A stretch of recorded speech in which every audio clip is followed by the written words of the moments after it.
Bonjour à tous et bienvenue à ce webinaire sur le bilan pédagogique et financier. Je suis Ariane Desmaillé, chargée de professionnalisation à Amfort et aujourd'hui, je serai une de vos animatrices. Donc, il ne vous a pas échappé que la campagne de saisie du bilan pédagogique et financier de l'année 2022 a démarré début avril. Et comme vous le savez, tout prestataire de formation ou CFA réalisant les actions entrant dans le champ de la formation professionnelle doit établir un bilan pédagogique et financier et ensuite le déposer via l'application Mon Activité Formation avant le 31 mai 2023. Donc, au-delà de ce caractère administratif, de ce document, il permet en fait d'avoir de la visibilité quant à l'activité de formation par l'agrégation des données. Et c'est bien à travers votre saisie qu'on peut avoir une image de l'activité de formation et de son évolution annuelle. D'où l'importance d'une saisie correcte et des informations afin d'avoir une représentation la plus proche possible en fait de la réalité. Et c'est pour toutes ces raisons qu'une bonne saisie individuelle du BPF représente donc un enjeu collectif. C'est pourquoi nous proposons ce webinaire. Ce webinaire va se dérouler en 4 temps. Un premier temps où on abordera les données de l'activité de formation. Dans un deuxième temps, nous vous présenterons un outil pour accéder à ces données agrégées de l'activité de formation. Ensuite, nous nous pencherons sur toutes les informations à connaître sur la campagne de saisie et les moyens d'accompagnement dédiés. Et enfin, comme classiquement, nous vous proposerons un temps de questions-réponses. Une petite alerte cependant, il n'est pas prévu lors de ce webinaire de traiter les cas individuels. On va vous donner toutes les informations qui vous permettront de savoir vers qui vous tournez et comment le faire afin de lever en fait toutes les difficultés lors du remplissage du BPF. Mais voilà, on ne va pas être sur les cas individuels de chacun. On n'aura pas le temps. Quelques éléments techniques, comme vous l'avez sûrement constaté, voilà, vous avez déjà pris en main l'espace de discussion qui est à votre disposition en bas à droite de votre écran. Vous avez aussi un petit onglet questions qui est juste à côté, où là, on vous invite à poser vos questions ici, parce que dans l'onglet de chat, votre question va se perdre sûrement, donc utilisez plutôt l'onglet questions. Et sinon, n'hésitez pas dans le fil de discussion, dans le chat, à partager vos réflexions, vos expériences, voilà, pour enrichir ce webinaire. On essaiera de répondre à toutes vos questions, soit au cours du webinaire, soit à la fin, comme je vous le disais. Et puis voilà, n'hésitez pas à user de ces deux canaux. À mes côtés aujourd'hui, donc 4 intervenants à qui je vais laisser le soin de se présenter. Emmanuel, je te passe la main pour commencer. Merci Ariane. Oui, bonjour à tous. Alors, je remercie Amfort et l'ADRETS notamment pour cette réunion que nous avons souhaité organiser pour tous les acteurs de la compétence, de tous horizons, hein, bien entendu. Parce que, comme tu l'as dit, c'est très important. Au fur et à mesure des réformes, parfois, on perd le fil des statistiques et des données de ce que nous faisons. Et tracer ce qui se passe vraiment en formation, quels sont les publics, à la fois à l'échelle territoriale et à l'échelle nationale, c'est très important. C'est pour ça qu'on travaille de façon très étroite avec Amfort et sur le retour national de toutes les données. Sans ce type d'outils que certains méconnaissent peut-être, on n'aurait pas de données. Ce qui n'est pas décrit n'existe pas.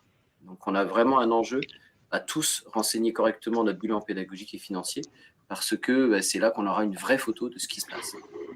Voilà, je n'ai pas tellement plus à en dire, si ce n'est que pourquoi on y passe du temps et on a voulu vous solliciter, c'est que ça n'est pas une démarche administrative. C'est une démarche pour notre profession, pour notre visibilité, pour qu'on puisse afficher la réalité de ce qu'on fait. Il ne faut pas voir ça comme une contrainte administrative, il faut voir ça comme une façon de capitaliser tout ce qui se passe dans notre monde de la formation et le valoriser ensuite et l'exploiter. Voilà. Donc je vous remercie pour votre participation. Je vais passer la main du coup à Philippe Comte pour une petite présentation. Oui, bonjour à toutes et à tous. Vous m'entendez, mais vous ne me voyez pas. J'ai un petit souci de caméra. Enfin bon, on va essayer de faire pour le mieux. Donc, je suis Philippe Comte. Je suis le chef du service régional de contrôle de la formation professionnelle à la DRETS de Bourgogne-Franche-Comté. Pour faire très simple, mon service instruit les demandes de déclaration d'activité. Donc, à un moment donné, on a été forcément en relation. Ensuite, on suit les organismes au travers de différentes mesures et dispositifs, notamment le bilan pédagogique et financier, mais pas que. Et puis ensuite, troisième phase, c'est d'ailleurs notre cœur de métier, nous avons vocation à contrôler les organismes. Alors, quand je dis contrôler, c'est un contrôle particulier de nature administrative et financière. Merci Philippe, et je vais laisser la main du coup à Valentine et Marc du côté d'Amphore. Valentine, je te laisse peut-être commencer. Donc, Valentine Albert, je suis gestionnaire de données au sein d'Amphore et je m'occupe notamment de création de tableaux de bord dans un outil qui s'appelle Decidata. Et puis Marc Billion, bonjour à tous. Donc aussi un petit problème de caméra. Donc je suis responsable de l'observation à Amphore et également de l'information sur la formation. Peut-être vous dire aussi un petit mot sur Amphore pour ceux qui ne nous connaîtraient pas. Donc vous dire qu'on est donc le CARIFOREF de Bourgogne-Franche-Comté, que nous sommes un groupement d'intérêt public cofinancé par l'État et le Conseil régional, et que nous intervenons sur les champs de l'emploi, de la formation et de l'orientation professionnelle. Et que, voilà, pour faire simple, nous avons 5 grandes missions, hein, donc une sur l'information, sur l'offre de formation, une sur l'orientation professionnelle, la troisième sur l'observation, et ensuite, quatrième domaine d'activité, c'est tout ce qui est animation, professionnalisation des acteurs, et c'est à ce titre de la professionnalisation des acteurs d'ailleurs que ce webinaire vous est proposé aujourd'hui. Et enfin, une dernière mission autour de la valorisation et de la communication. Voilà, Ariane, je te rends la parole. Merci Marc et merci à tous pour cette petite présentation. Et nous allons pouvoir démarrer ce webinaire en nous penchant donc, du coup, sur cette première partie sur les données de l'activité formation et en nous demandant en fait en quoi ces données sont un enjeu pour la profession. Et pour cette première partie, du coup, je laisse la parole à Emmanuel Boulet pour nous parler de tout ça. Alors, moi, je vais être très bref parce que, en fait, c'est en expliquant ce qui est exploité dans Decidata que l'on verra l'utilisation des données, de tout ce qui se passe en formation, aussi bien qualifiante, par apprentissage, etc. En fait, dans mon tout petit propos liminaire, je ne voulais pas tellement en dire beaucoup plus. Pour ceux qui ne connaissent pas Decidata, vous allez avoir l'occasion de voir ce que c'est, et surtout d'aller dessus, d'aller sur cette base de données, qui est un travail collégial, pas seulement du CARIFOREF, mais il y a la CCIR, il y a plusieurs partenaires dedans, pour la connaissance de notre monde économique en Bourgogne-Franche-Comté. Une initiative qui a déjà quelques années, hein, ça fait même assez longtemps que ça a démarré, et ça complète en fait la connaissance de ce qui se passe en formation, parce que si on ne le corrèle pas avec le tissu économique et avec ce qui se passe sur le territoire, ça a moins d'intérêt. Donc voilà, en fait, j'avais pas prévu d'en dire beaucoup plus, Ariane, là-dessus, puisque c'est plutôt les vrais chiffres et les écrans à la fois de Decidata et de ce qu'il faut faire dans le BPF qui vont nous donner des infos. S'il y a des questions, par contre, je pourrais y répondre sur l'utilité de telle ou telle donnée à tracer. Eh ben, merci Emmanuel. Je vais passer la main directement à Valentine et Marc. Je crois que c'est Valentine qui va nous faire une petite présentation de Decidata. Et donc, comme l'a dit Emmanuel, n'hésitez pas à vous poser toutes vos questions. On essaiera d'y répondre. Alors, Valentine, je te laisse la main. Merci Ariane. Donc oui, M. Boulet a bien introduit mon propos. Donc, je vais vous partager mon écran.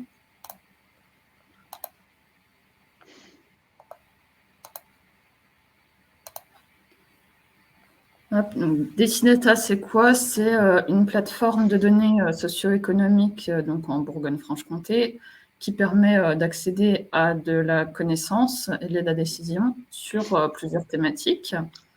Elle a été mise en place dans la stratégie régionale de la connaissance et elle s'adresse aux acteurs notamment, elle s'adresse notamment aux acteurs du champ emploi-formation.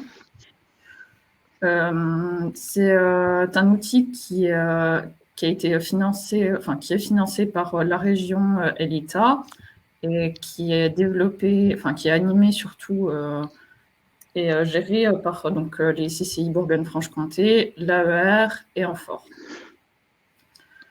Donc, je vais vous emmener au sein de la plateforme.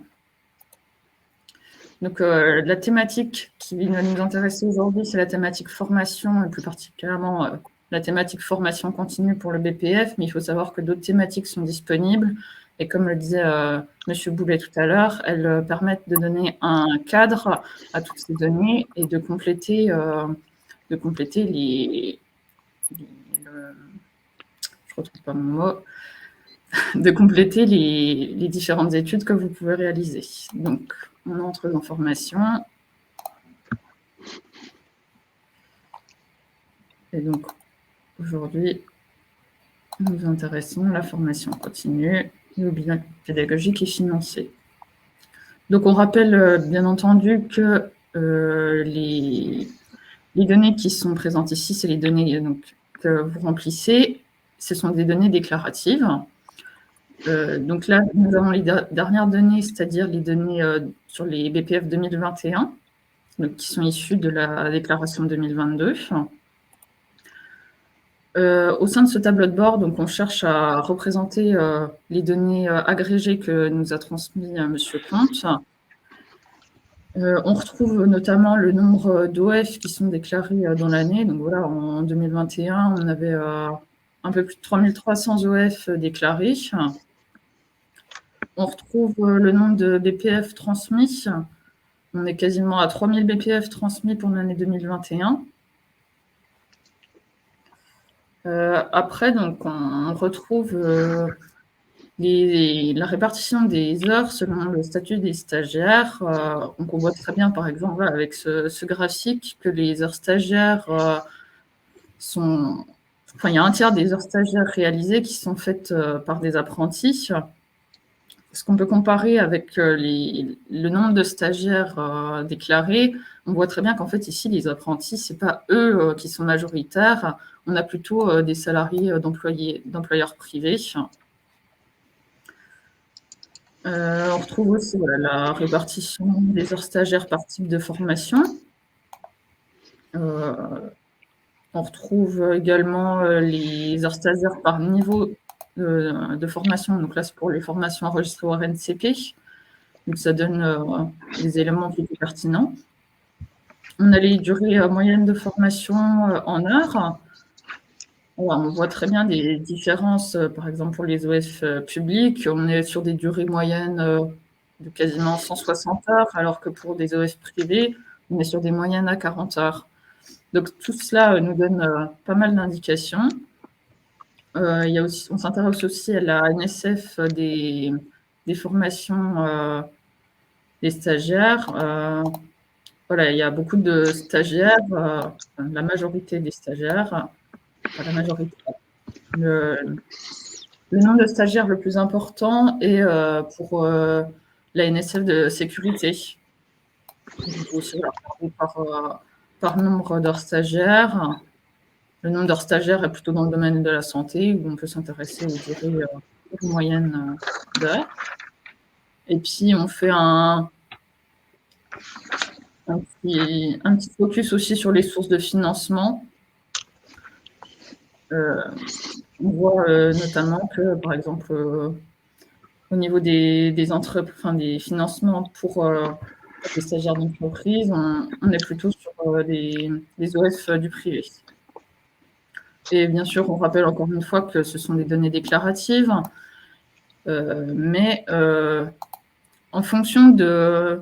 on rappelle aussi que le taux de réponse peut être faible pour certaines questions, et c'est là où on vous sensibilise notamment, c'est qu'au plus vous répondrez aux questions et le plus sérieusement possible, avec le plus de finesse, au mieux les données que nous afficherons sur ce tableau de bord seront représentatives et permettront aux différents acteurs du champ emploi-formation d'avoir une visibilité sur la situation réelle. Donc, je laisse la main à Ariane peut-être pour redistribuer la parole.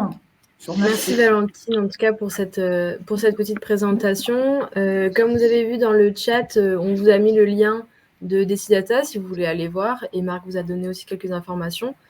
N'hésitez pas, voilà, si vous avez des questions sur cette partie-là, Valentine reste avec nous et pourra y répondre.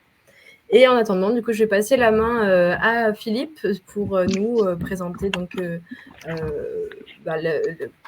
tout ce qui concerne la campagne de saisie, les moyens d'accompagnement dédiés pour remplir le BPF. Je vais partager aussi la petite présentation. Voilà, c'est ce que j'allais dire. Hop là. Et voilà, je te laisse la main.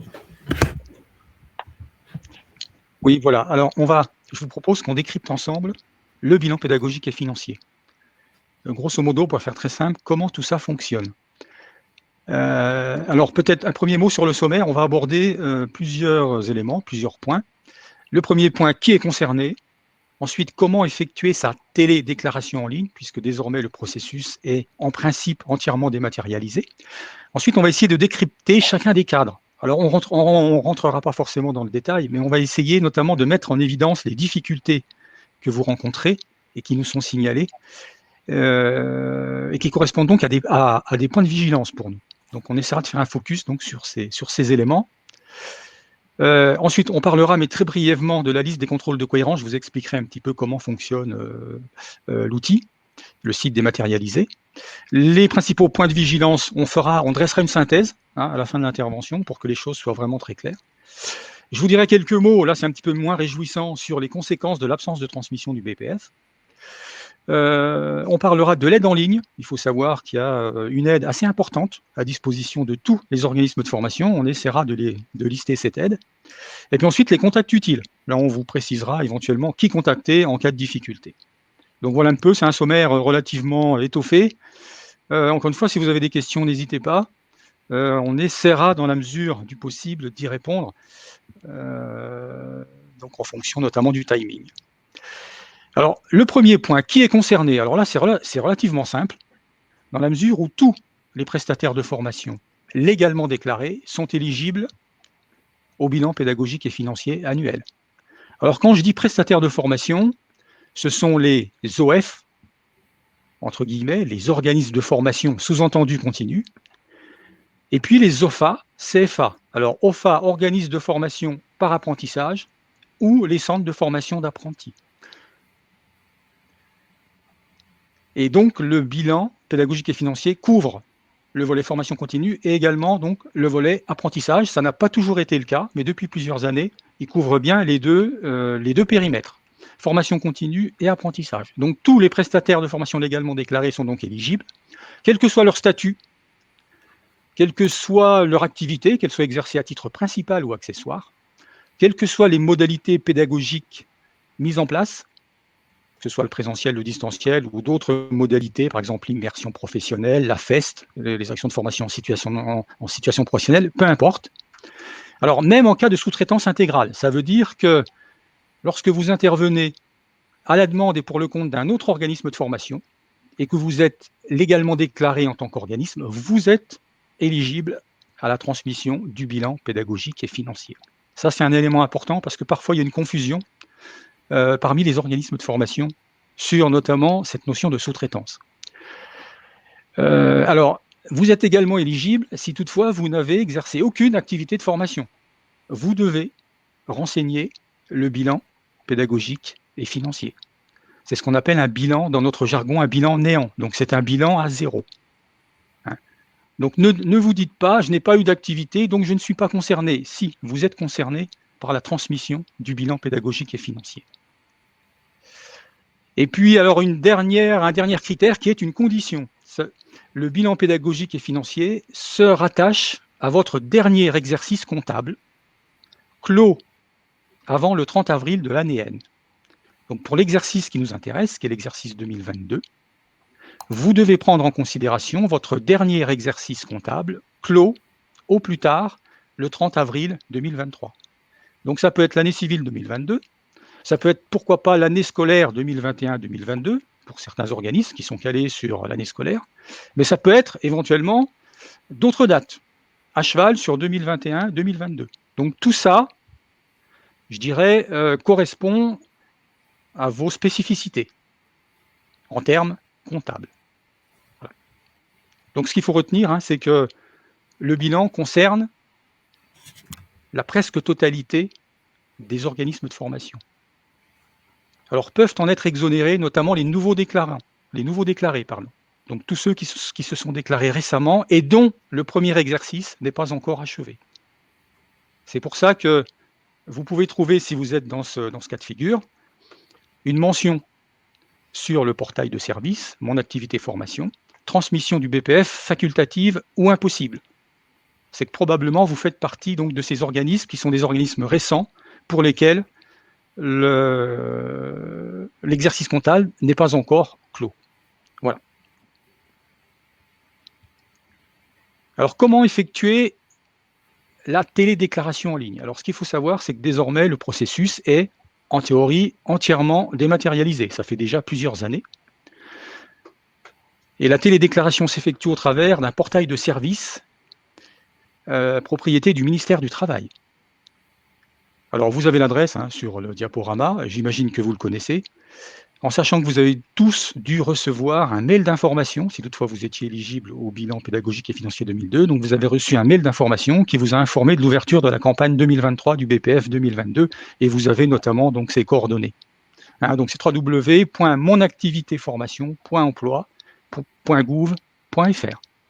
Donc pour accéder au portail, soit vous devez créer un compte professionnel si vous ne l'avez pas encore créé, avec votre SIRET et votre adresse mail, soit vous utilisez vos identifiants de connexion qui ont été préalablement créés et enregistrés.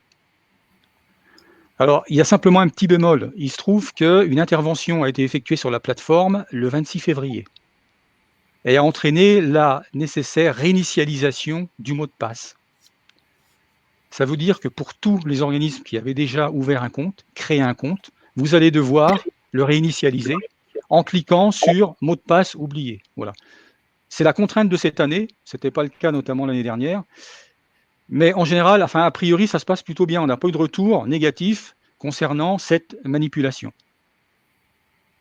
Voilà.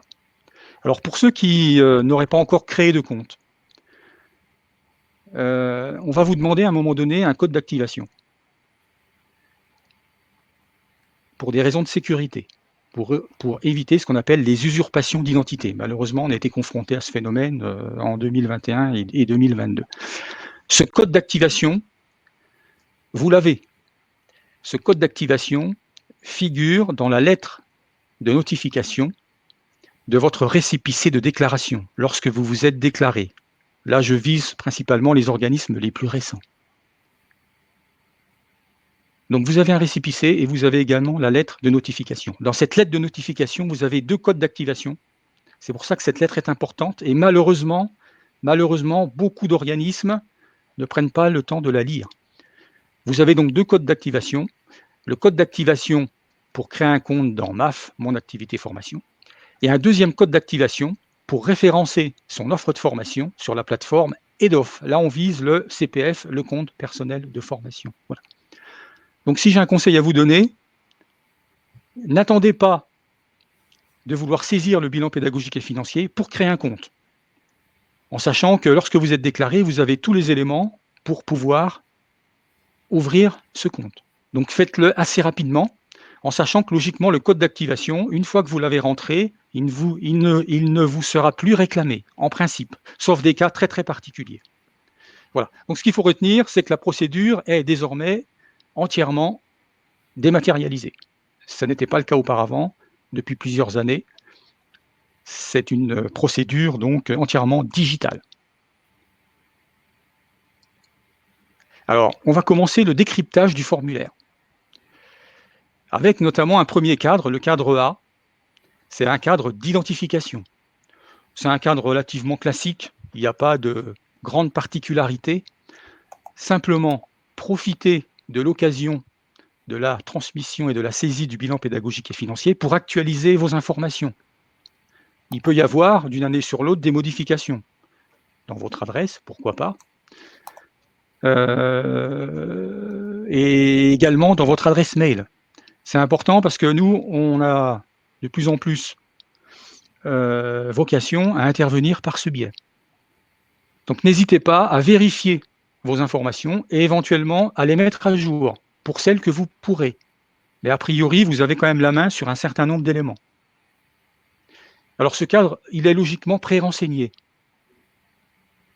Lorsque vous allez rentrer dans l'application, vous allez voir déjà des informations, alors qui datent soit du précédent bilan, soit éventuellement pour les organismes les plus récents, des éléments qui ont été transmis et déclarés lors de la déclaration initiale.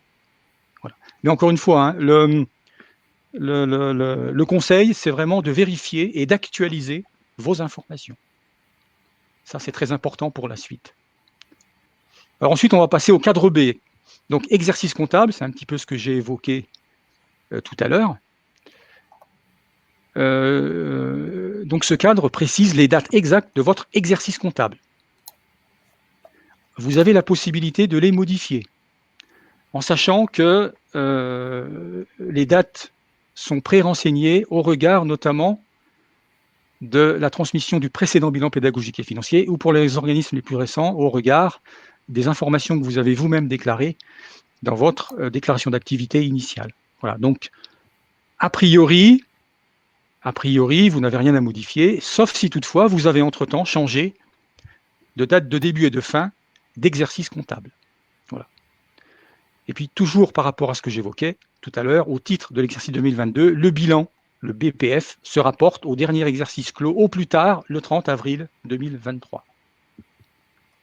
Bon, en général, il n'y a pas trop de problèmes. Il y a parfois des organismes qui nous demandent s'ils peuvent changer leur exercice comptable. Ils ont la possibilité de le faire. Mais encore faut-il que l'exercice comptable corresponde notamment à vos procédures comptables. Alors ensuite, les cadres C et D. Là, on va rentrer dans le vif du sujet puisqu'on aborde le bilan financier. Alors, le bilan financier, c'est ni plus ni moins la photographie comptable de votre activité de formation et uniquement de votre activité de formation. Le bilan pédagogique et financier ne prend en compte que votre activité de formation, formation continue ou éventuellement apprentissage ou éventuellement apprentissage. Si toutefois vous avez plusieurs activités, dont l'activité de formation, ce qui est quand même le cas de la plupart des organismes de formation, votre activité hors champ de la formation ne doit pas apparaître dans le bilan pédagogique et financier. Ça, c'est très important. Il y a parfois des organismes qui mélangent un petit peu tout. Donc, ces deux cadres, donc en l'occurrence les cadres CD, recensent l'ensemble des produits et des charges de votre organisme au titre d'un exercice donné. L'intérêt pour nous et pour également les organismes financeurs, c'est de savoir d'où proviennent vos produits et les charges de l'organisme. Alors, si on rentre un petit peu dans le détail, donc le cadre C détermine l'origine des produits de l'organisme. Avec une question fondamentale à vous poser, c'est qui finance là où les prestations de formation et pour quel dispositif. Donc, vous avez à un moment donné dans le cadre, vous allez trouver une distinction selon la nature des financeurs et selon les dispositifs. Enfin, pour certains financeurs, je pense notamment aux organismes gestionnaires des fonds de la formation.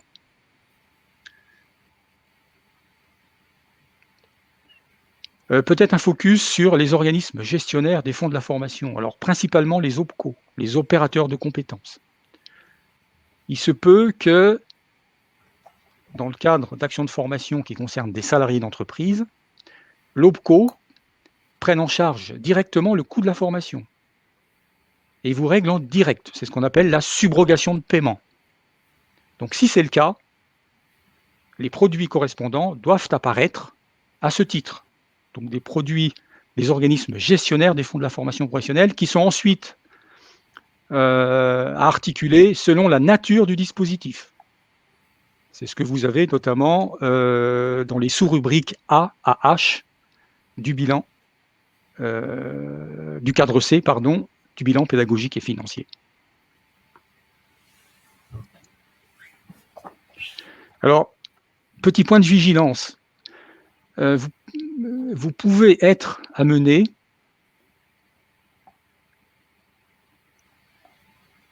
à déclarer des produits pour une même action de formation sur plusieurs lignes. C'est le cas notamment lorsque la formation a été prise en charge par plusieurs opérateurs, plusieurs financeurs, ce qu'on appelle les actions cofinancées. D'accord ? Deuxième point de vigilance, l'ensemble des produits doit être comptabilisé en hors taxe. Alors parfois des organismes ne font pas forcément le distinguo entre TTC, toute taxe comprise, et hors taxe. Là, on raisonne bien en hors taxe. petit focus sur les produits de la sous-traitance. Lorsque vous intervenez pour le compte et à la demande d'un autre organisme de formation dans le cadre de ce qu'on appelle un contrat de sous-traitance ou un contrat de prestation de service, vous avez une ligne à renseigner. Cette ligne correspond à la ligne numéro 10. Ça, c'est important également, puisque ça va conditionner notamment le volet pédagogique. Voilà. Donc, les produits de sous-traitance sont à comptabiliser dans une ligne particulière, en l'occurrence, la ligne 10. Par rapport notamment... attendez, j'ai fait une... Voilà. Alors, le bilan pédagogique et financier n'est pas un document comptable, et encore moins un document fiscal. Ça, c'est important. Très souvent, on nous pose la question de savoir si c'est un document fiscal. Non, ce document n'a aucune valeur fiscale. Néanmoins, l'administration fiscale peut nous interroger, dans le cadre d'un contrôle fiscal, sur la nature de l'activité déployée par l'organisme. Et ils transmettent ce qu'on appelle un droit de communication. Et il nous arrive, lorsque c'est le cas, de transmettre les données du bilan pédagogique et financier. D'où l'intérêt, pour rejoindre ce qui a été dit un petit peu en ouverture du webinaire, de déclarer le plus fidèlement et sincèrement possible les informations et les données. Parce que là, vous pouvez éventuellement rencontrer quelques difficultés si toutefois il y avait des incohérences.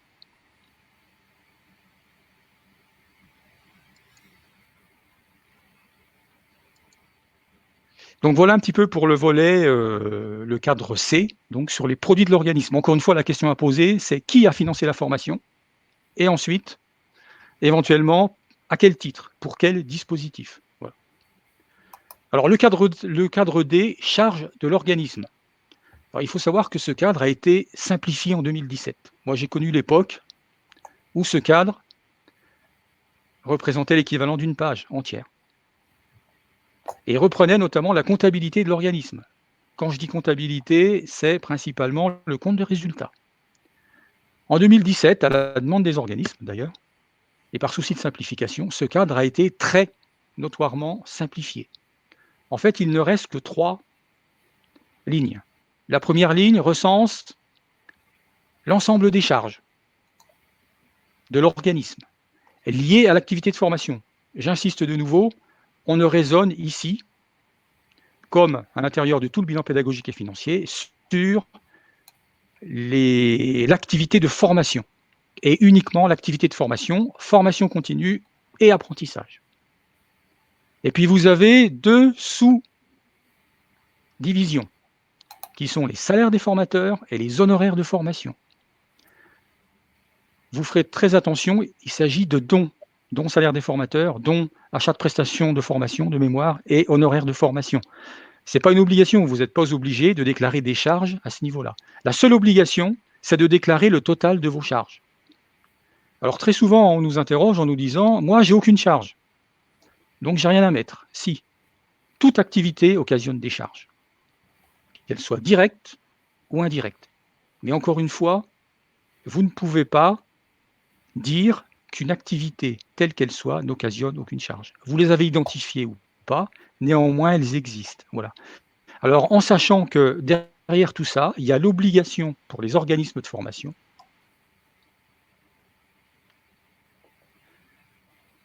d'établir tous les ans un bilan, un compte de résultat et une annexe. Voilà. Alors, c'est vrai qu'il y a encore un certain nombre d'organismes qui n'ont pas ces procédures comptables s'appliquent et sont obligatoires, quel que soit le statut de l'organisme. Que vous soyez micro-entrepreneur, que vous soyez une association, que vous soyez une société anonyme, peu importe, la réglementation applicable aux organismes de formation déclarés impose la tenue d'une comptabilité. Voilà. Et c'est pour ça d'ailleurs que le bilan pédagogique et financier reprend, certes de manière très simplifiée, ce cadre D dédié aux charges de l'organisme. Ensuite, le cadre E, personnes dispensant des heures de formation. Là, c'est relativement simple. En général, il n'y a pas de souci particulier. Ce cadre recense le nombre de formateurs qui interviennent pour l'organisme, avec une distinction entre les formateurs internes, ce qu'on appelle le personnel permanent. Donc, ça vise principalement les salariés. et également ce qu'on appelle les formateurs occasionnels salariés, et puis les prestataires externes qui interviennent dans le cadre de contrats de prestation de services ou de contrats de sous-traitance. C'est lorsque vous confiez la réalisation d'un module ou d'une formation ou de plusieurs formations à des intervenants extérieurs. Là, on est toujours dans le cadre de la sous-traitance. Donc, à un moment donné, vous devez donc distinguer dans ce cadre E ces deux hypothèses. En général, il n'y a pas trop de soucis sur ce cadre. Il est plutôt bien renseigné. Alors, juste peut-être une précision. Ce cadre est à remplir uniquement lorsque vous avez effectivement formé des stagiaires et accueilli des stagiaires ou des apprentis. Si toutefois votre bilan est néant, si vous n'avez exercé aucune activité, il n'est pas nécessaire de le renseigner. Voilà. Alors, petite parenthèse, parce que sinon après je risque d'oublier. Lorsque vous n'avez pas, au titre du dernier exercice comptable, exercé d'activité de formation, vous devez donc, c'est ce que je vous disais tout à l'heure, renseigner le bilan pédagogique et financier à néant. Ça veut dire que vous devez mettre 0 sur la totalité des lignes qui sont à renseigner. Par sécurité, faites-le. Encore une fois, si vous ne le faites pas, on va considérer que votre bilan n'a pas été transmis, avec les conséquences qu'on abordera tout à l'heure. Alors ensuite, on va partir sur la partie pédagogique. Donc les cadres F et G, le bilan pédagogique. À ce niveau-là, il y a un certain nombre de particularités.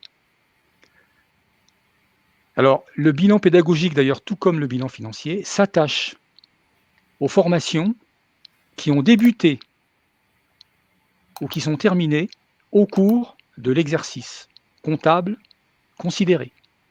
Ça, c'est important. On raisonne quelque part, alors pour ceux qui connaissent, en engagement et non pas en encaissement. Encore une fois, le critère, c'est quelles sont mes formations qui ont débuté ou qui se sont achevées pendant l'exercice comptable de référence. C'est ça le critère. Alors les cadres F et G, donc de la partie pédagogique du bilan, recensent aussi bien les stagiaires que les apprentis, c'est ce que j'ai évoqué tout à l'heure. Une précision notamment sur ce qu'on vous demande. On vous demande à un moment donné de renseigner le total des stagiaires et puis le nombre d'heures de formation suivies. Alors avant, on appelait ça le nombre d'heures stagiaires. Il y a souvent une confusion à ce niveau-là. Le nombre total d'heures de formation suivies correspond au nombre de stagiaires multiplié par la durée de la formation suivie par chaque stagiaire. Je prends un exemple. Dans un groupe, vous avez 10 personnes qui ont suivi une formation de 10 heures. Le nombre d'heures de formation dispensées, ça va être 10 heures, mais le nombre d'heures de formation suivies, ça va être 10 fois 10 égale 100. Voilà. Alors, le nombre d'heures stagiaires ou le nombre d'heures de formation suivies, c'est un indicateur d'activité traditionnelle en matière de formation. On l'utilise beaucoup pour essayer de dresser un volume d'activité. Encore une fois, ne pas mélanger heures de formation dispensées et heures de formation suivies par les stagiaires. Et puis un dernier point de vigilance, important, peut-être le plus important de ce bilan pédagogique et financier, c'est que les formations qui sont réalisées par un sous-traitant pour le compte d'un organisme dit donneur d'ordre n'ont pas à être comptabilisées dans les cadres F. Ça, c'est très important. Quand je dis F, c'est F1 à F4. On verra tout à l'heure la déclinaison. Pour ce type de prestation, seul le cadre G est à renseigner.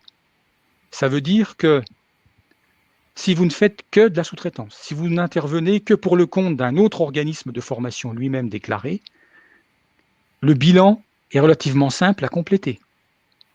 Vous complétez la partie financière, vous complétez le cadre D, le cadre E, mais vous ne complétez pas le cadre F, et vous passez directement au cadre G. Le cadre G, on verra tout à l'heure. Encore une fois, ça n'a pas toujours été le cas.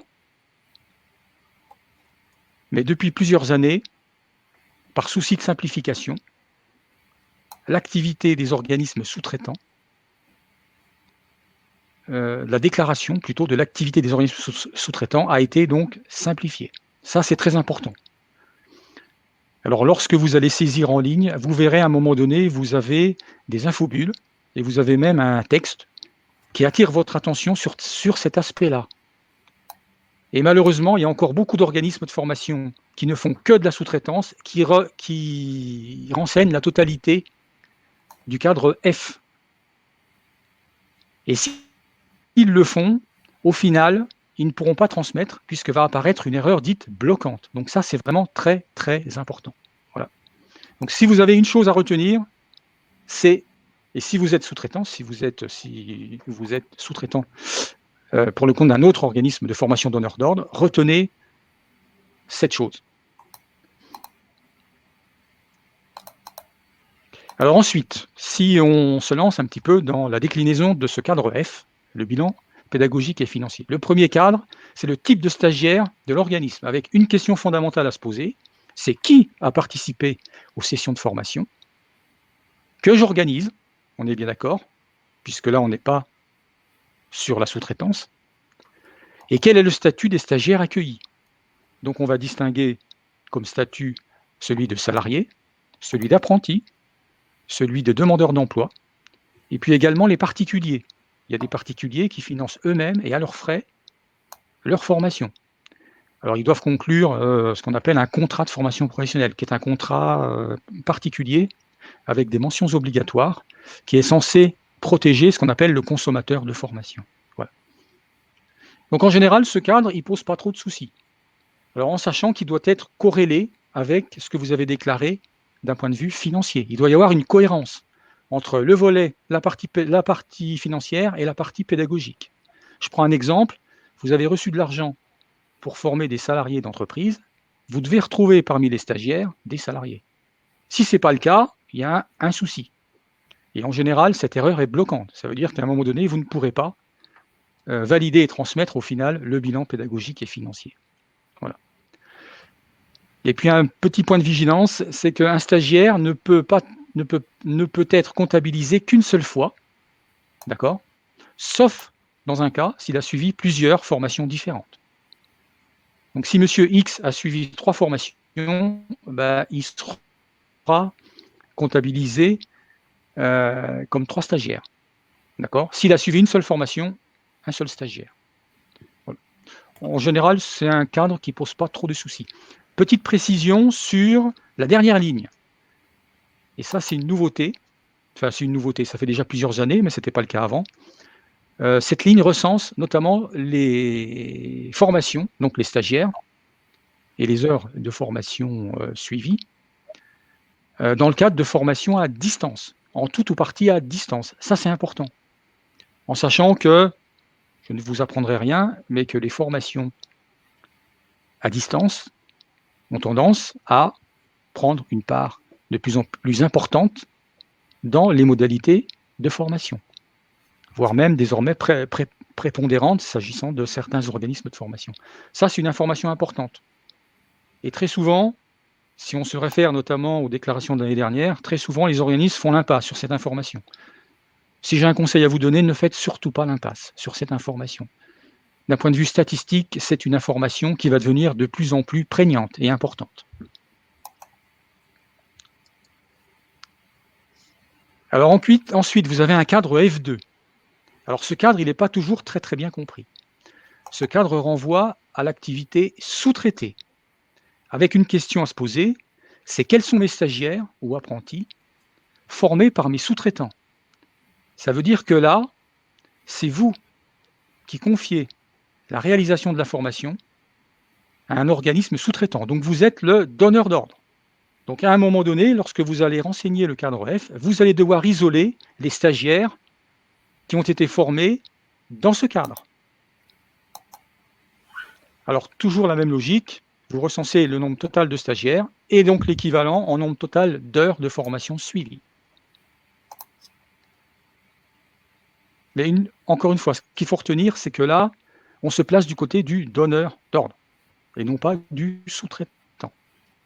c'est vous qui confiez la formation à un ou plusieurs autres organismes de formation dits sous-traitants.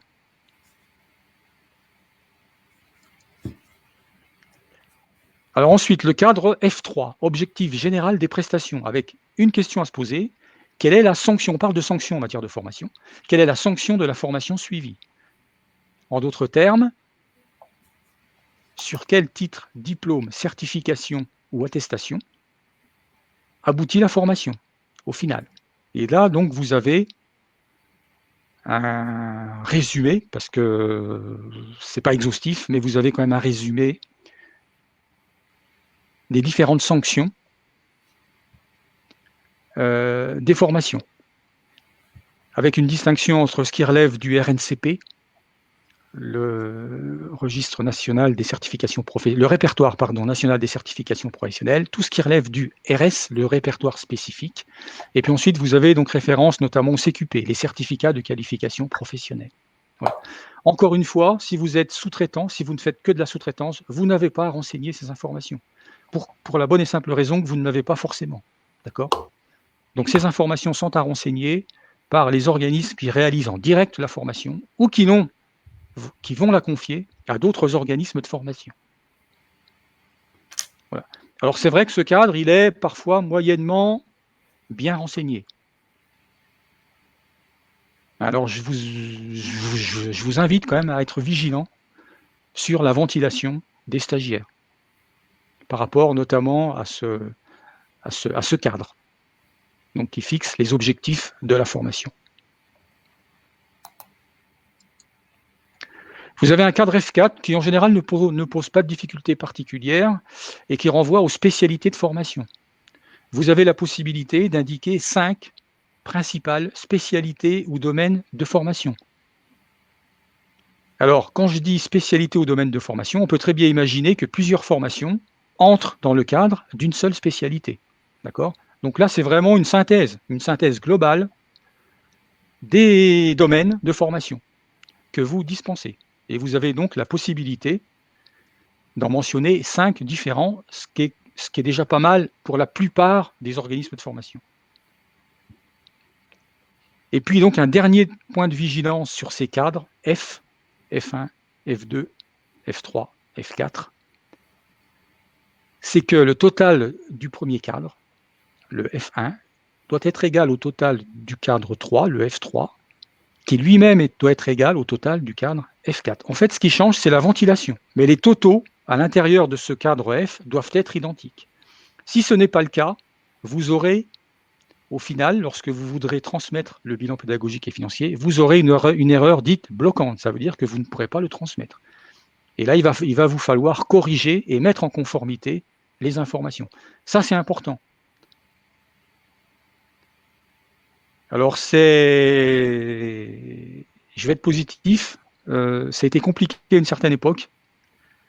Désormais, grâce, entre guillemets, à ces erreurs de cohérence bloquantes, c'est beaucoup plus précis qu'à une certaine époque. Et on est moins confronté notamment à des déperditions de stagiaires lorsqu'on regarde les différents cadres. Voilà. Donc ça, encore une fois, c'est quand même important. Total F1 égale total F3 égale total F4. Voilà. Ce qui change, c'est simplement la ventilation par rapport à des critères qui, eux, sont différents. Ensuite, on va passer au cadre G. Donc, on est toujours dans le volet pédagogique. C'est le cadre que j'évoquais tout à l'heure, qui vise les stagiaires dont la formation a été confiée à votre organisme. C'est-à-dire que là, si vous êtes sous-traitant d'un autre organisme de formation, les stagiaires que vous avez accueillis et formés doivent apparaître dans ce cadre. Vous remarquerez que c'est un cadre très simplifié. Il n'y a qu'une seule ligne. Et vous n'avez pas la distinction qu'on demandait auparavant dans les cadres F.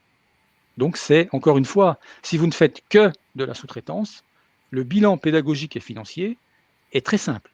Je ne vois pas comment en l'état on pourrait faire encore plus simple. Voilà. Alors avec un point de vigilance, c'est que le total des produits correspondant à la sous-traitance, qui figurent en ligne 10 du cadre C, doivent être en cohérence avec le cadre G. Si vous recevez des produits dit de sous-traitance, vous devez renseigner le cadre G. Si ce n'est pas le cas, ça va provoquer une erreur dite bloquante également. Voilà. Encore une fois, entre la partie financière et la partie pédagogique, il doit y avoir une cohérence. S'il n'y a pas de cohérence, à un moment donné, ça va bloquer. On verra tout à l'heure ce qu'il en est, notamment des erreurs bloquantes. On ne les passera pas toutes en revue parce que ça nous emmènerait trop loin, mais il y a une vingtaine d'erreurs dites bloquantes. C'est principalement suite à une incohérence entre la partie financière et la partie pédagogique. Voilà. Donc soyez bien vigilants à ça, entre ce que vous déclarez financièrement et ce que vous déclarez d'un point de vue pédagogique. Il doit y avoir une logique et une cohérence, une stricte cohérence, j'ai envie de dire. Ensuite, le cadre H, bon là, ça ne pose pas de difficulté particulier. Personne ayant la qualité de dirigeant, je crois que c'est pré-renseigné, mais vous pouvez néanmoins, pourquoi pas, actualiser l'information. Vous avez cette possibilité-là, je crois. Par contre, lorsque vous saisissez en ligne le bilan pédagogique et financier, vous devez, dans ce cadre H, cocher la case dirigeant principal. Si vous ne le faites pas, ça va bloquer la sauvegarde, notamment du bloc ou du cadre. Donc ça, c'est important. Il y a encore beaucoup d'organismes qui oublient de le faire. Et à un moment donné, ils se retrouvent coincés et ils ne peuvent plus avancer. Voilà. Donc vous verrez, sur le portail Mon activité formation, vous avez sur la gauche un petit rond et vous devez donc cocher la case. Philippe, donc, juste, voilà. Je vous coupe. On a quelques questions avant de passer à la partie suivante. On a quelques questions qu'on va vous transmettre tout de suite. Alors, il y a Sandra qui nous demandait, un CFA hors les murs est donc bien un donneur d'ordre qui a comme sous-traitant les UFA? Alors attention, un CFA hors les murs, ça peut être une UFA. Alors après, ça dépend de quoi on parle. Un sous-traitant d'un CFA n'a pas à se déclarer, contrairement à un sous-traitant d'un organisme de formation. Pour des raisons que je n'évoquerai pas ici, sous la pression de certains CFA, ce qu'on appelle les UFA, ou les sous-traitants de CFA, n'ont pas à se déclarer. Donc n'étant pas déclarés, ils ne sont pas éligibles et redevables du bilan pédagogique et financier. Voilà. Okay, Par contre, pardon. Pour revenir au CFA hors les murs, quand on parle du CFA hors les murs, c'est le donneur d'ordre, j'ai presque envie de dire, c'est le chapeau. Eux doivent être déclarés. Donc dans la mesure où ils doivent être déclarés, ils ont l'obligation de renseigner le bilan pédagogique et financier. Voilà, c'est simplement les sous-traitants d'OFA ou de CFA qui, n'étant pas déclarés, ne sont pas redevables du bilan pédagogique et financier. Ok, et après il y avait d'autres questions justement par rapport à ça. Véronique qui nous dit il y a bien lieu de faire la distinction entre sous-traitants et co-traitants. Chaque membre d'un groupement provisoire doit faire figurer sa propre part d'activité dans son BPF. Oui, c'est pas la même chose. Sous-traitant et co-traitant, oui, complètement. Et nous avons une autre question. Item F2 sous-traitance, est-ce que les prestataires extérieurs sont considérés comme sous-traitants? Est-ce que des prestataires extérieurs sont considérés comme des sous-traitants? Oui, si l'organisme confie la réalisation d'un module ou de la formation à un intervenant extérieur qui lui-même devra être déclaré, oui. Il doit bien renseigner le cadre F2, puisqu'il se comporte en tant que donneur d'ordre et non pas sous-traitant. Ok. Et merci pour votre réponse. Et une dernière question. Pour un sous-traitant qui co-anime avec moi la formation, dois-je remplir le cadre F2 de sous-traitance? Si oui, les stagiaires et les heures vont alors être comptés 2 fois. S'il co-anime, non. Par contre, on peut très bien imaginer qu'un sous-traitant lui-même sous-traite. Ce qu'on appelle plusieurs niveaux de sous-traitance. Ça peut arriver. Et auquel cas, il devra effectivement renseigner le cadre F2. Mais encore une fois, c'est une hypothèse, alors qui n'est pas non plus très fréquente, mais qui peut arriver, où on a plusieurs niveaux de sous-traitance, et où un organisme donneur d'ordre confie la réalisation d'une formation à un premier sous-traitant, lui-même va sous-traiter, par exemple, certains modules. Donc, on va avoir plusieurs niveaux de sous-traitance. Donc après, il faut essayer de se situer par rapport à la notion de donneur d'ordre et de sous-traitant. Mais effectivement, on peut imaginer qu'un sous-traitant devienne à son tour donneur d'ordre lorsqu'il va confier la réalisation de la formation à un prestataire extérieur. Ça peut arriver, ce n'est pas fréquent, mais ça peut arriver. Et il peut y avoir plusieurs niveaux de sous-traitance. Merci pour vos réponses. Il y a juste une précision. Donc, Véronique qui nous disait ce prestataire extérieur n'est pas un formateur occasionnel. Ce prestataire n'est pas un prestataire. Je reviens juste sur... Ah oui, c'était pour la distinction entre sous-traitant et co-traitant. Est-ce que c'est possible de préciser, Véronique, dans le chat? Sinon, je vous laisse continuer, Philippe, pour la suite de la présentation. Oui, par rapport à la co-traitance. Encore une fois, la co-traitance, c'est une responsabilité partagée, d'accord, à niveau égal. La sous-traitance, c'est différent. La co-traitance, on est sur un volet horizontal. La sous-traitance, on passe sous un volet vertical. Je ne sais pas si c'est ça la question, hein, mais voilà. Voilà un petit peu la nuance entre les deux notions, co-traitance, sous-traitance. Véronique va peut-être nous préciser, je vous laisse continuer la présentation. Alors, comme je l'ai évoqué à plusieurs reprises, dans le bilan pédagogique et financier que vous allez saisir, il y a en filigrane des contrôles de cohérence qui sont effectués. Il y en a environ 21, donc ce n'est pas anodin. Et vous trouverez donc ici la totalité des messages qui peuvent apparaître lorsque l'outil a détecté une incohérence, principalement entre le volet financier et le volet pédagogique. Alors, on ne va pas rentrer dans le détail, hein, parce que sinon, ça va nous emmener très très loin, et bon, ce n'est pas forcément très lisible comme ça, de premier abord. Mais sachez quand même qu'il y a des verrous. Et ces verrous sont censés accroître la fiabilité et la sincérité des informations déclarées. Moi, j'ai connu une époque où il n'y avait pas ces verrous. Et le problème, c'est qu'on s'est retrouvé avec des données qui étaient, j'ose pas dire fantaisistes, mais pas loin. Là, c'est différent, puisqu'il y a quand même ces contrôles de cohérence. Donc, ça veut dire que c'est quand même un garde-fou qui, en théorie, doit améliorer la fiabilité des informations et des données déclarées. Voilà. Alors, ça n'empêche pas qu'on peut très bien déclarer des informations fausses et les rendre cohérentes. Il s'agit simplement d'un contrôle de cohérence. Alors peut-être qu'avec l'intelligence artificielle, quoique, je ne sais pas, on pourra à un moment donné détecter les fausses données ou les fausses informations. Pour l'instant, a priori, ce n'est pas le cas. Néanmoins, on est quand même en mesure de détecter les incohérences, ce qui est déjà quand même une bonne chose. Voilà. Mais encore une fois, hein, par rapport à ces messages d'erreur, l'incohérence provient toujours d'un manque de logique entre le volet financier et la partie pédagogique. Il peut y avoir aussi des incohérences au niveau du volet pédagogique par rapport à ce que j'évoquais, notamment les totaux qui doivent être égaux. Mais c'est principalement sur le volet financier et le volet pédagogique, la comparaison entre les deux. Il doit y avoir une stricte cohérence et une logique. Vous avez reçu de l'argent, si vous avez reçu de l'argent, c'est pour accueillir des stagiaires. Alors vous allez me dire, oui, mais une formation peut être gratuite. En effet. C'est rare, voire exceptionnel, mais ça peut arriver. Alors dans ce cas-là, j'ouvre un petit peu une parenthèse, si toutefois vous formez à titre gratuit, si l'ensemble de votre activité n'engendre pas de produit, ce qui est quand même assez rare, parce qu'on est quand même dans une logique économique, mais admettons, à un moment donné, il va y avoir une incohérence entre le volet financier et le volet pédagogique.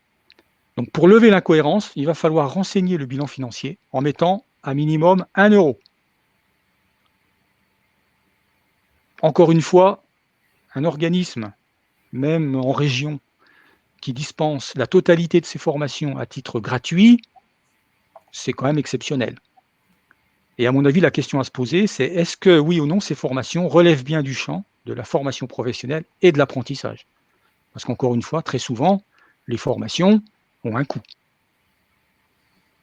Encore une fois, on est dans un dans une logique économique et financière, d'ailleurs. Voilà, donc je vais pas énumérer tous les messages d'erreur. J'imagine que le diaporama sera à disposition des organismes, donc ensuite ils pourront éventuellement aller voir à tête reposée ce qu'il en est. Mais il y en a 21. Il y a 21 messages d'erreur, donc c'est quand même assez étoffé. Et encore une fois, on ne peut pas mettre n'importe quelle information dans le bilan pédagogique et financier. En théorie, je dis bien en théorie. Voilà, donc là vous avez les... Alors l'avantage, c'est que vous avez donc le contrôle de cohérence fait apparaître la cohérence et éventuellement la solution. Donc comment y remédier? Et en général, c'est ce que vous avez en deuxième partie de paragraphe. Voilà. Et lorsque vous saisissez le bilan pédagogique et financier, lorsque vous allez transmettre au final et valider définitivement le bilan, c'est à ce moment-là que vous allez avoir ces listes ou ces messages de cohérence. Ils vont apparaître et ils vont vous empêcher d'aller plus loin et de valider votre bilan. C'est là où il faut se fier au message et essayer de voir comment corriger l'incohérence. Alors voilà, Philippe, ouais, donc effectivement le diaporama sera transmis, donc tout le monde pourra aller regarder cette partie-là. Et du coup, nous avons eu des précisions concernant la question de tout à l'heure. Est-ce que l'activité d'un prestataire doit figurer dans la ligne formateur occasionnel ou dans la sous-traitance? Et en ce qui concerne nos prestataires de bilan de compétences, ils sont indépendants de notre structure et nous fournissent des factures, donc ce sont bien des sous-traitants. Voilà un peu de précision par rapport à la question de tout à l'heure. Tu peux reciter la première. Là, oui. La première. Alors, est-ce que l'activité d'un prestataire doit figurer dans la ligne formateur occasionnel ou dans la sous-traitance? Ou dans la ligne sous-traitance. Je ne sais pas dans quel cadre on est. Sûrement dans l'item F2, je crois qu'on nous parlait de cette...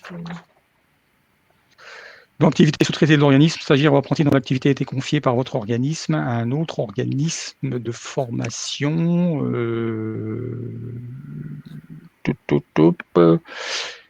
Là, on se place du côté du donneur d'ordre. C'est ce que j'évoquais tout à l'heure. Donc, si vous êtes donneur d'ordre, que vous confiez à un sous-traitant, vous devez mentionner le cadre F2. Mais si vous êtes sous-traitant et que vous travaillez pour le compte d'un donneur d'ordre, vous devez renseigner le cadre G. C'est ça un petit peu la logique. Voilà. Vous êtes donneur d'ordre, vous remplissez la totalité des cadres F. Vous êtes sous-traitant, vous remplissez uniquement le cadre G. Je ne sais pas si je réponds à la question. Je ne suis pas sûr d'avoir très bien compris, mais voilà la logique, en fait. En tout cas, je demanderai aux personnes de nous indiquer si oui, et puis on vous fera une réponse si le cas contraire. Et donc, une autre question, dans le cadre d'une formation financée par la région pour laquelle un prestataire du marché déclare un sous-traitant qui est payé directement par la région, faut-il le déclarer sous-traitant et dans quelle case? Faut-il le déclarer sous-traitant? Et si oui, dans quel cas, je suppose? Vous pouvez répéter que j'essaye de remettre un peu ça dans l'ordre. Alors, dans le cadre du coup d'une formation financée par la région, pour laquelle un prestataire du marché déclare un sous-traitant qui est payé donc directement par la région, faut-il le déclarer sous-traitant? Je ne suis pas sûr. Financièrement, encore une fois, il faut identifier le financeur. Donc là, en l'occurrence, c'est la région, si j'ai bien compris. C'est ça? C'est la région qui va financer directement l'organisme de formation. Donc le financeur, c'est la région. Donc à un moment donné, ça va figurer au titre des produits des pouvoirs publics, puisque la région fait partie des pouvoirs publics. Après, reste à savoir si la formation vise les salariés de la collectivité locale, donc la région a priori non, ou des publics spécifiques, ça serait plutôt des publics spécifiques. Par contre, j'ai du mal à faire le lien avec la sous-traitance. Encore une fois, c'était notre question, celle-là, mais... Encore une fois, sur le volet financier, vous identifiez qui vous rémunère et qui vous rétribue. D'accord ? Si toutefois il y a eu en amont des intermédiations ou autres, à la limite, peu importe. Vous ne connaissez que l'organisme financeur. Et c'est par rapport à ça que vous devez ensuite renseigner la partie financière et la partie pédagogique. Oui.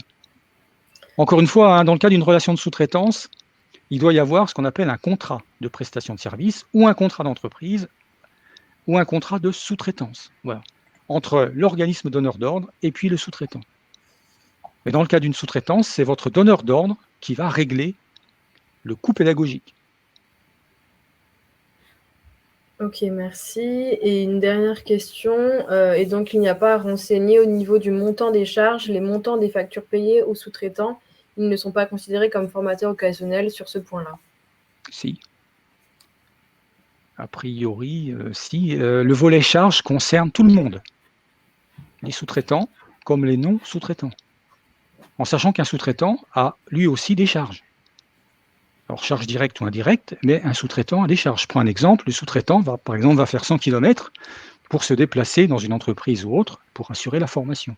C'est bien une charge. Il y aura donc des indemnités kilométriques, par exemple. Donc, dans tous les cas, le volet charges concerne aussi bien les sous-traitants que les donneurs d'ordre.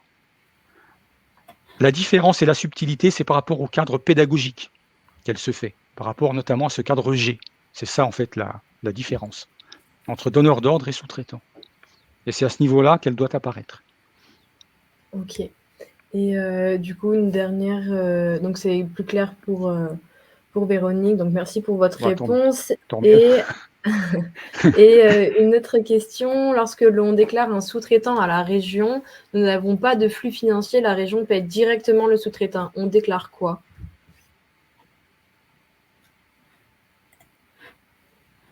Eh bien, vous déclarez rien. Ça sera le sous-traitant qui va déclarer. Ok.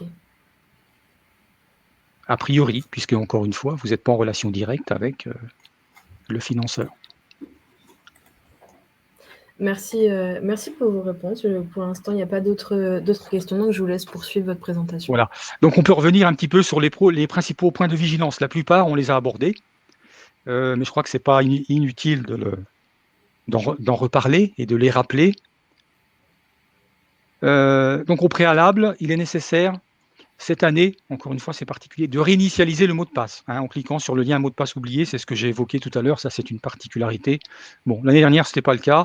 Là, il se trouve qu'il y a eu une intervention sur l'outil pour améliorer notamment la sécurité informatique. Voilà. Ensuite, pensez bien à vérifier les éléments d'identification et éventuellement les actualiser. C'est le fameux cadre A, identification. Donc, ça concerne le SIRET, ça concerne l'adresse. L'email de contact, c'est important parce qu'encore une fois, de plus en plus d'échanges se font par voie de messagerie électronique. Le bilan pédagogique et financier ne concerne que l'activité de formation continue et d'apprentissage. Ça, c'est très, très important. Si vous avez plusieurs activités, dont l'activité de formation continue et ou d'apprentissage, le bilan ne concerne que l'activité formation continue et apprentissage, et en aucun cas vos autres activités. Que l'activité de formation soit exercée à titre principal ou accessoire. Les produits et les charges à comptabiliser doivent correspondre à des formations réalisées ou ayant débuté. C'est ce que j'ai évoqué tout à l'heure. On est sur une logique d'engagement et non pas d'encaissement. Donc, le critère à prendre en compte, c'est quelles sont mes formations qui ont été réalisées ou qui ont débuté sur l'exercice comptable, objet du bilan pédagogique et financier. Ensuite, je l'ai évoqué, les montants doivent être portés hors taxe et non pas TTC. Il doit y avoir une cohérence, je ne vais pas revenir là-dessus, entre le volet financier et le volet pédagogique. On en a parlé il n'y a pas très très longtemps. La saisie du volet pédagogique est simplifiée et allégée pour les organismes sous-traitants, c'est le fameux cadre G dans la partie pédagogique. Seuls les apprentis formés doivent être mentionnés. Ah oui, ça c'est important. On s'est aperçu que dans les bilans pédagogiques et financiers, il y a des organismes de formation qui ont des apprentis, mais en tant qu'employeurs. Et certains les ont déclarés dans le bilan pédagogique et financier. Non, ne doivent apparaître dans le bilan pédagogique et financier que les apprentis formés par l'organisme. D'accord? Si vous êtes organisme et que vous avez un apprenti salarié, cet apprenti salarié, s'il n'a pas été formé chez vous, ne doit pas apparaître dans le bilan pédagogique et financier. Ça, c'est important. On a rencontré des problèmes il n'y a pas très très longtemps d'ailleurs. Et on a d'ailleurs contacté certains organismes pour s'assurer qu'il n'y avait pas d'erreur à ce niveau-là. Donc uniquement les apprentis formés à intégrer dans le bilan pédagogique et financier. Un autre élément, ne pas oublier de déclarer le pourcentage du chiffre d'affaires réalisé. Là, c'est dans la partie financière, et plus exactement dans le cadre C. C'est tout à la fin. Très souvent, c'est oublié, mais c'est important comme information. Ça permet de savoir si l'organisme exerce plusieurs activités, et si c'est le cas, comment se positionne l'activité de formation. Est-ce qu'elle est minoritaire? Est-ce qu'elle est majoritaire? Donc, vous avez simplement un pourcentage à renseigner. Donc faites-le, c'est une information importante, d'un point de vue statistique notamment.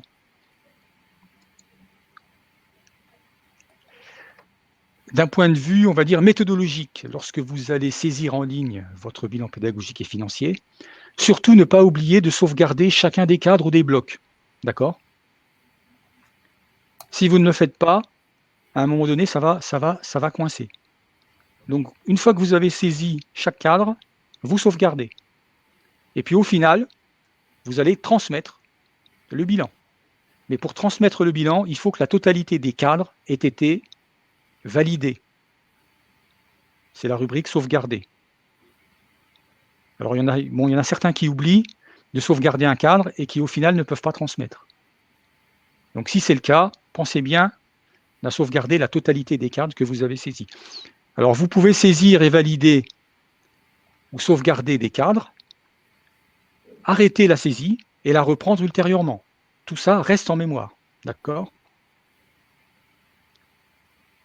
Et une dernière chose, lorsque vous avez donc saisi, sauvegardé l'intégralité des cadres, lorsque vous avez transmis votre bilan pédagogique et financier en ligne, vous n'avez plus la possibilité de le rectifier. La seule possibilité, c'est de nous contacter. Et nous, on le fera. Mais en l'état, ce n'est pas possible. Ça veut dire que, avant de transmettre et de valider définitivement le bilan, assurez-vous qu'il n'y a pas d'erreur. Alors c'est vrai que ça reste marginal. Néanmoins, depuis début avril, on en est déjà à plusieurs dizaines de rectifications. Et pour le coup, nous sommes les seuls habilités à le faire, pour des raisons de sécurité, de nouveau.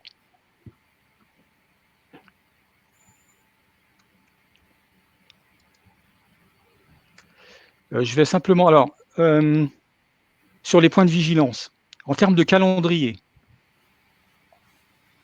le bilan est à transmettre pour le 31 mai. D'accord? C'est une échéance officielle. Mais, depuis de longues années, ce délai est toujours prolongé.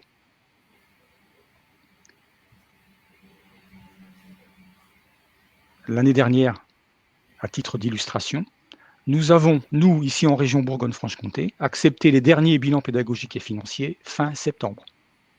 Ça veut dire, pour revenir à ce qui nous intéresse sur la fiabilité et la sincérité des données, vous avez le temps de faire un travail de synthèse qui parfois peut être important pour ensuite renseigner au mieux et au plus juste vos informations.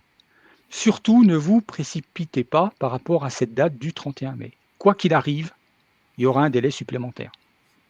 Je ne peux pas vous dire la date d'aujourd'hui jusqu'à quand, mais probablement, jusqu'à fin juin, vous aurez la possibilité de saisir votre bilan pédagogique et financier. Donc si vous avez des contraintes par rapport à la date de fin de votre exercice comptable, par rapport à des considérations internes ou autres d'organisation, surtout ne vous précipitez pas. Vous avez le temps de renseigner le bilan pédagogique et financier. L'année dernière, par exemple, on a fermé le portail, donc le site, le 2 ou le 3 octobre. Ça veut dire que les organismes ont eu 6 mois pour renseigner le bilan pédagogique et financier. Je ne suis pas sûr que l'administration fiscale soit si généreuse en termes de délai. Donc tout ça pour dire que, encore une fois, on préfère, et je pense que beaucoup préfèrent, que les organismes attendent, prennent leur temps, dépassent cette échéance du 31 mai, mais au final, transmettent des informations qui soient les plus fidèles et sincères possibles. Voilà. Donc encore une fois, si vous avez un doute, si vous avez des difficultés, si vous avez du mal à collecter vos informations, surtout ne paniquez pas, attendez, prenez le temps, vérifiez les informations, en sachant qu'encore une fois, cette date du 31 mai, quoi qu'il arrive, sera dépassée, sera prolongée. En sachant également, et j'en aurai terminé là-dessus, il devrait y avoir une relance qui devrait intervenir, si on se fie à ce qui s'est passé l'année dernière, courant mai. Une relance en provenance du ministère du Travail. Et nous, région, on prononcera une seconde relance, probablement courant juin. D'accord ? Pour justement maintenir, on va dire, un état de veille sur ce bilan pédagogique et financier. Mais encore une fois, pour résumer, ne faites pas une fixation sur cette date du 31 mai et surtout, ne vous dépêchez pas à outrance au risque de déclarer un petit peu tout et n'importe quoi. Voilà.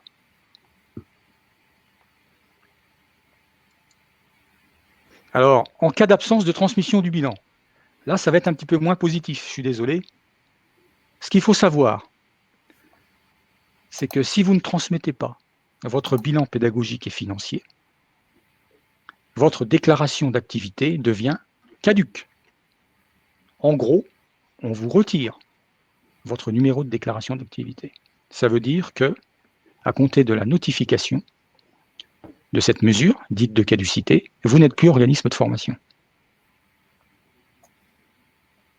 Cette mesure intervient tous les ans. En théorie, elle concerne également les organismes qui ne déclarent aucune activité.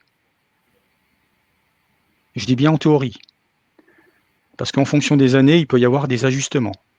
À titre d'exemple, l'année dernière, la caducité a concerné tous les organismes qui n'avaient pas transmis leur bilan pédagogique et financier 2021, et tous les organismes qui, au titre de 2 années consécutives, n'avaient déclaré aucune activité de formation, ce qu'on appelle dans notre jargon les organismes en sommeil, pendant 2 ans. Tous, donc, ces organismes ont fait l'objet de cette mesure de caducité. Grosso modo, ça équivaut à une radiation, pour parler très crûment, une radiation administrative. Voilà. Alors, en sachant quand même, puisqu'on est bienveillant, on essaye de l'être, il y a une possibilité donc, pour ces organismes qui font l'objet de cette mesure de demander ce qu'on appelle le bénéfice de la réactivation. C'est une mesure simplifiée qui va leur permettre de conserver néanmoins leur numéro de déclaration d'activité. J'en dis pas plus parce que, encore une fois, bon, on n'y voit encore pas très très clair, mais c'est notamment ce qui s'est passé l'année dernière. Voilà. Et puis il y a une autre alors, sanction entre guillemets, c'est une amende de 4 500 €. C'est-à-dire qu'un organisme légalement déclaré assujetti à l'obligation de transmettre son bilan pédagogique et financier, s'il ne transmet pas son bilan, peut faire l'objet d'une amende de 4 500 €. Voilà. Et là, je pense en avoir fini avec les informations un petit peu négatives. Voilà. De manière plus positive. Avant de passer juste du coup à l'aide en lead que vous allez voir, on vient juste après. J'ai juste quelques questions. Je vois que le temps passe. Ouais. Est-ce que l'achat de formation professionnelle pour la formation continue du formateur directeur de l'OF entre dans le cadre des achats de prestations de formation et honoraires de formation? S'il s'en sert dans son activité de formation en tant qu'organisme de formation déclaré, oui. Oui. Ok, merci. Et donc une autre question, comment faire quand toutes nos charges hors salaire sont comptabilisées en TTC? J'imagine qu'on fait référence à un organisme exonéré de TVA. Donc là, s'il est exonéré de TVA, il va mentionner les montants TTC, toutes taxes comprises. Uniquement s'il est exonéré de TVA. C'est une possibilité offerte aux organismes de formation. Il y en a environ un tiers des organismes de formation qui bénéficient de cette exonération, à condition qu'ils l'aient demandé. Oui. Mais pour les organismes assujettis à la TVA, donc qui paient la TVA, les montants doivent apparaître hors taxe. D'accord, et du coup, merci. On a du coup dans le chat une demande de clarification sur les questions suivantes. Lorsque l'on déclare un sous-traitant à la région, nous n'avons pas de flux financier. Donc encore une fois, cette question-là. Une précision qui est apportée, un contrat de sous-traitance est bien établi entre ce dernier et le prestataire du marché. Une DC4 est transmise à la région pour la déclaration du sous-traitant. Aucun flux financier entre le sous-traitant et le prestataire du marché. La formation concerne les demandeurs d'emploi. Après, je ne sais pas, Philippe, si c'est du cas individuel ou non, et si vous pouvez y répondre. Oui. De manière générale, encore une fois, la sous-traitance lie un donneur d'ordre, lui-même organisme de formation, avec un sous-traitant, également organisme de formation. C'est une relation contractuelle entre deux organismes de formation. Et il faut raisonner par rapport à ça. D'accord ? Je ne suis pas sûr que la région, par exemple, soit organisme de formation. À ma connaissance, non. Donc ça peut être un intermédiaire, peut-être, mais je ne pense pas qu'on soit dans le cadre d'une relation de sous-traitance qui implique un organisme de formation donneur d'ordre et un organisme de formation sous-traitant. Merci pour vos réponses. Et dans tous les cas, comme vous allez le présenter là, je suppose que vous allez nous présenter les aides que vous allez pouvoir apporter pour remplir ce bilan. Donc, voilà. Donc, et puis je pense qu'on terminera là-dessus. Exactement. Ouais. Voilà. Alors, ce qu'il faut savoir, c'est que il existe une aide en ligne depuis l'application. Vous pouvez y accéder librement. À un moment donné, vous allez voir une rubrique aide OF. Dans cette rubrique aide OF, de mémoire, c'est en bas à droite de votre écran. Lorsque vous arrivez sur la page d'accueil, vous avez accès à tout un tas de ressources, et notamment des guides utilisateurs.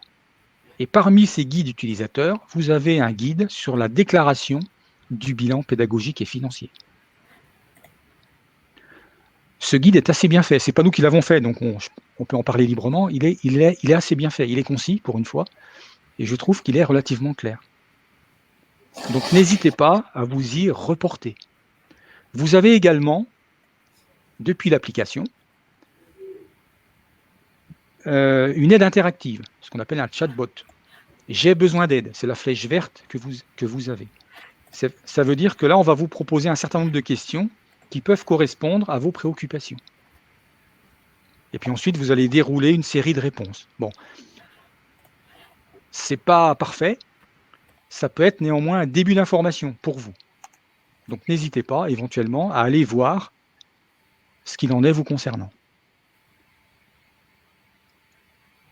Voilà, donc cette aide interactive, donc j'ai besoin d'aide, voilà un petit peu comment ça se déroule.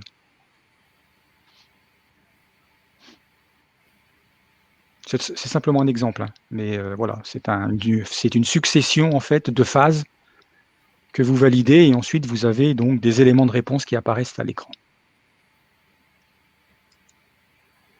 Alors, concernant l'aide, lorsque vous allez saisir votre bilan, vous avez des infobulles qui vous expliquent très précisément ce qu'on vous demande au niveau de chaque cadre et également au niveau de chaque ligne. Ça, c'est important. Donc, n'hésitez pas, avant de renseigner vos données, d'aller consulter ces infobulles. Vous avez également des informations sur le site du ministère du Travail. Et vous avez notamment accès, si ça vous intéresse, pourquoi pas, si vous voulez éventuellement rédiger un brouillon des données que vous allez renseigner, vous avez sur le site du ministère du Travail accès au formulaire CERFA du bilan pédagogique et financier. Et vous avez également la notice explicative. Bon, grosso modo, c'est la version papier. Et éventuellement, ça peut vous être utile déjà d'avoir une idée un petit peu globale de ce qu'est le bilan pédagogique et financier, si toutefois vous déclarez pour la première fois. Voilà. Ça peut être intéressant, vous pouvez d'ailleurs vous en servir comme brouillon. Je sais que certains organismes le font. Et puis vous avez un certain nombre de guides qui sont produits concernant le bilan pédagogique et financier. J'en citerai un. C'est le guide juridique publié par le Centre Info qui s'intitule « Remplir le bilan pédagogique et financier, mode d'emploi ». Alors, c'est un guide référence concernant le bilan pédagogique et financier. Il fait 60 pages. Donc là, vous allez rentrer dans le détail de ce qu'on vous demande. Et logiquement, dans ce guide, 60 pages, vous devez avoir la réponse à la presque quasi-totalité de vos questions. Je suis allé voir hier, ce guide est en accès libre sur le site du Centre Info. Le Centre Info, c'est une association, je crois, qui est chargée d'une mission de service public en matière d'information sur l'orientation et la formation. Donc c'est une structure de référence, on va dire, en matière de formation. Donc si vous allez sur le site du Centre Info, dans la rubrique de mémoire droit, et ensuite guide juridique, vous allez pouvoir télécharger ce guide, remplir le bilan pédagogique et financier. Encore une fois, c'est probablement l'outil neutre de référence en matière de bilan pédagogique et financier. Alors, les contacts. Si toutefois vous avez des questions sur la manière de renseigner le bilan pédagogique et financier, nous avons mis en place, quand je dis nous, c'est la DRETS de Bourgogne-Franche-Comté, plus précisément le service régional de contrôle de la formation professionnelle, nous avons mis en place une permanence téléphonique qui est accessible du lundi au vendredi de 9h à 12h. Vous avez le numéro de téléphone. Cette information figure dans l'aide en ligne que j'évoquais tout à l'heure, qui est accessible directement depuis le portail.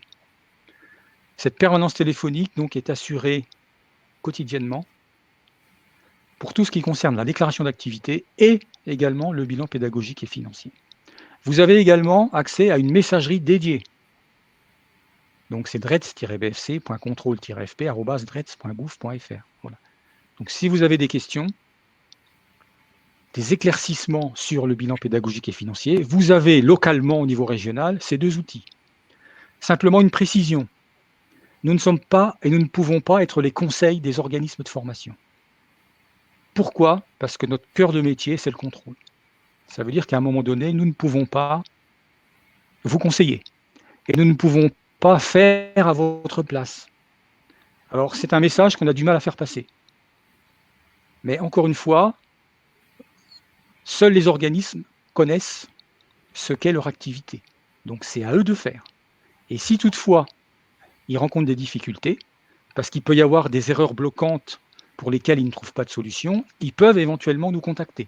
Et on essaiera de les orienter, de les guider. Mais en aucune manière, nous sommes et nous ne pouvons être les conseils des organismes de formation. Alors je sais que la frontière n'est pas toujours évidente, c'est une frontière assez ténue. Néanmoins, nous ne pouvons pas se substituer aux organismes de formation pour renseigner à leur place le bilan pédagogique et financier. Voilà. Ça, c'est pour nous une ligne rouge. En sachant qu'il existe alors des sociétés d'accompagnement et de conseil qui proposent un certain nombre de prestations. Et parmi ces prestations, il y a notamment le remplissage du bilan pédagogique et financier. Certaines sociétés de conseil et d'accompagnement proposent même un logiciel pour permettre de compiler simplement le bilan pédagogique et financier. Ça existe. Alors, certes, ça a un coût, on ne va pas se le cacher, néanmoins, ça existe. Donc, si toutefois, vous souhaitez être déchargé en partie de cette charge administrative, vous pouvez recourir à ces sociétés. Ensuite, bon, libre à vous de voir éventuellement les modalités, le coût, etc., etc. Voilà. Une précision, nous pouvons guider, orienter, expliquer uniquement sur la manière de renseigner le bilan. Pour tout problème technique, notamment lié à la connexion, nous n'avons pas la main. Ça veut dire que nos moyens d'intervention sont très limités. Et vous avez néanmoins à disposition un portail de télésaisie. C'est assistance.emploi.gouv. Voilà. Donc c'est une messagerie dédiée notamment à l'assistance technique en cas de problème de connexion. Vous pouvez également appeler un numéro vert. C'est le numéro vert que vous avez à l'écran, qui est accessible du lundi au vendredi de 9h à 12h30, puis de 13h30 à 17h. Alors, ces outils, donc cette messagerie et ce numéro vert, ce sont des outils nationaux. Donc parfois, il faut être patient. Parce que comme vous l'imaginez, les 117 ou 118 000 organismes de France et de Navarre travaillent actuellement sur le bilan pédagogique et financier et ça peut un petit peu créer des saturations. Voilà. Donc, si vous avez à contacter cette assistance technique, essayez d'être patient, éventuellement rappelez le lendemain s'il faut. Mais voilà, encore une fois, nous, au niveau régional, nous n'avons pas la main sur ces éléments, sur tout ce qui est technique et notamment les difficultés liées à la connexion. Voilà. Et puis, j'en ai terminé. Et puis maintenant, j'ai envie de dire bon courage. Bon courage à tous. J'espère quand même que voilà, ça vous aura un petit peu orienté, aiguillé, accompagné, etc. Et que vous y voyez un petit peu plus clair concernant notamment le BPF. Je vise principalement les nouveaux déclarants, les organismes qui se sont déclarés il n'y a pas très longtemps et qui découvrent un petit peu ce document. Une dernière chose, encore une fois, que j'ai déjà évoquée, ce document a été notoirement simplifié en 2017. À l'origine, il faisait 4 pages papier, il n'en fait plus que 2. Je ne suis pas sûr qu'on puisse encore le simplifier, quitte à perdre un petit peu de sa pertinence. Donc je pense que là, on a atteint un seuil de simplification ou un niveau de simplification qu'on pourra difficilement améliorer à l'avenir, sauf à supprimer, pourquoi pas, le bilan pédagogique et financier et de le remplacer par autre chose. Mais à ma connaissance, c'est pas pour l'instant d'actualité. Voilà, j'en ai terminé. En tout cas, merci beaucoup Philippe pour cette présentation. Des remerciements dans le chat vous sont envoyés. Et donc, nous, on va vous remercier aussi pour votre participation, toutes les personnes qui ont posé des questions. Encore une fois, n'hésitez pas, comme vous l'a présenté Philippe, à venir appeler ou utiliser les contacts pour vous aider à remplir ce bilan. Et merci à tous nos intervenants, Emmanuel, Philippe, Marc et Valentine. Et on vous souhaite une bonne fin de matinée. Et une petite précision, donc le webinaire a été enregistré. Vous allez retrouver le replay sur notre site Amphore et sur notre chaîne YouTube.